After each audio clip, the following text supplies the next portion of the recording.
Dhaka board ও Mymensingh board 2023-এর জ্যামিতির সৃজনশীল অংশ নিয়ে এখন আলোচনা করব। তো আমাদের উদ্দীপকে বলেছে ও কেন্দ্র বিশিষ্ট বৃত্তে এ বি ও সিডি সমান জ্যায়ের উপর লম্ব ওপি আর ও কিউ। তাহলে আমরা যদি চিত্রটা অঙ্কন করি তাহলে এরকম হবে।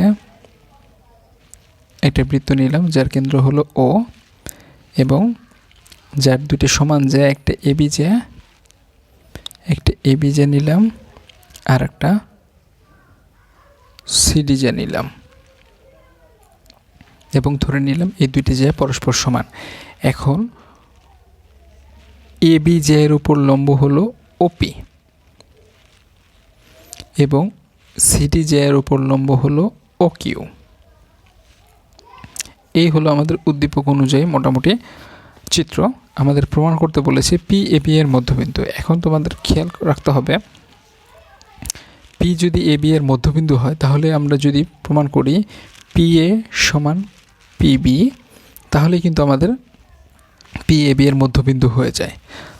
এখন প্রমাণে যাওয়ার আগে আমি যেটা বলতে চাই, প্রমাণটা আমি তোমাদের জন্য যতভাবে সহজ করা যায় সেটা করব।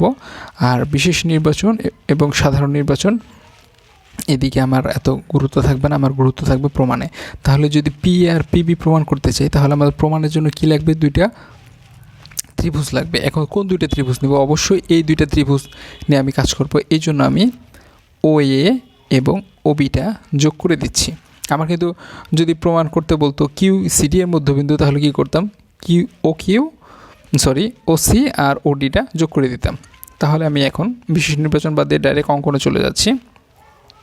অঙ্কনে লিখব ও কমা এ ও কমা বি যোগ করি। তাহলে এখন আমাদের প্রমাণে কি প্রমাণ করতে হবে? আমাদের এই দুইটা ত্রিভুজ সর্বসম, এইটা কিন্তু প্রমাণ করতে হবে। অর্থাৎ এই ত্রিভুজ আর এই ত্রিভুজের সর্বসম, এই প্রমাণটা করলে কিন্তু আমি পি এ সমান পিবি এটা প্রমাণ করতে পারবো। তাহলে ত্রিভুজ এ পি ও ত্রিভুজ বি পি ও। তাহলে আমরা জানি সর্বসম করার তিনটে শর্ত। একটা শর্ত হলো তিনটা বাহু সমান হতে হবে, আর একটা শর্ত হলো একটা বাহু আর দুইটা কোণ সমান হতে হবে দুইটা ত্রিভুজের, আর আরেকটা শর্ত হলো দুইটা বাহু এবং একটা কোণ সমান হতে হবে। এখন তিনটা বাহু সমান নেওয়া যাবে না, এই কারণে যেহেতু আমার দুইটা বাহুই আমার সমান প্রমাণ করতে হবে, এই বাহু যে প্রমাণ করতে হবে, তাহলে আমি সর্বসমের মধ্যে যেটা আমাকে প্রমাণ করতে বলবে সেটা দিয়ে কিন্তু সর্বসম করা যাবে না। এই জন্য আমি একটু ডিফারেন্ট ওয়েতে প্রমাণ করে দিয়েছি। এপি ও সর্বসম, বিপি ও এইটা আমি আগেই লিখলাম জায়গা ফাঁকা দিয়ে, কারণ হলো আমি এই লাইনটা আগে লিখব। কি প্রমাণ করতে বলেছে আমাদের? পি এ সমান পিবি। এই জিনিসটা আমার প্রমাণ করতে হবে, যেটা প্রমাণ করতে হবে সেটা কিন্তু সর্বসমতে রাখা যাবে না। তার মানে তিনটা বাহুর একটা বাহু চলে গেল, আর থাকে কয়টা বাহু? আমি দুইটা বাহু একটা কোণ দিয়ে প্রমাণ করতে পারি, অথবা একটা বাহু দুইটা কোণ দিয়ে প্রমাণ করতে পারি। এবং যেগুলো এখানে লিখব সেগুলোর পাশে কিন্তু সাইড নোট রাখতে হবে আমি কেন এগুলো লিখছি। এখন আমি যদি এখন দেখি, যেহেতু ওপি কার উপর লম্ব? এ বি এর উপর লম্ব, তাহলে এই দুইটা কোণ আমি কি বলতে পারি? সমকোণ বলতে পারি। তাহলে আমি প্রথমে লিখে দিই অ্যাঙ্গেল এ পি ও সমান অ্যাঙ্গেল বিপিও ওটা একটু ছোট হয়ে গেছে, সমান 90 ডিগ্রি।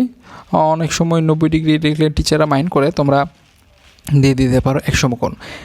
এইটা কিন্তু আমাদের এক সমকোণ হলো, এইটা আমাদের লজিক হিসাবে মানে সাইড নোট হিসাবে লিখতে পারো, অথবা তোমরা সাইড নোট হিসেবে দিয়ে দিতে পারো। যেহেতু ওপি কার উপর লম্ব? আমাদের কিন্তু এটা উদ্দীপকে দেওয়া আছে, ওপি এ বি এর উপর লম্ব।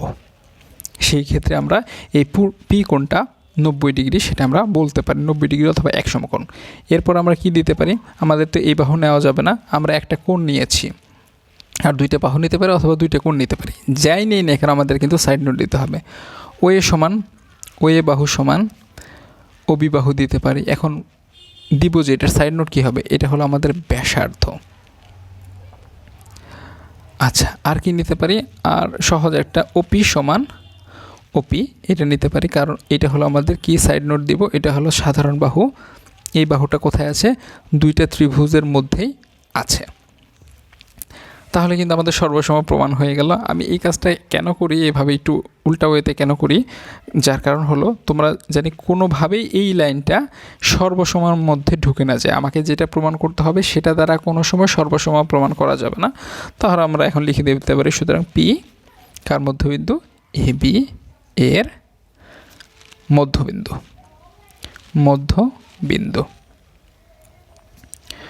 এই হলো আমাদের প্রমাণ।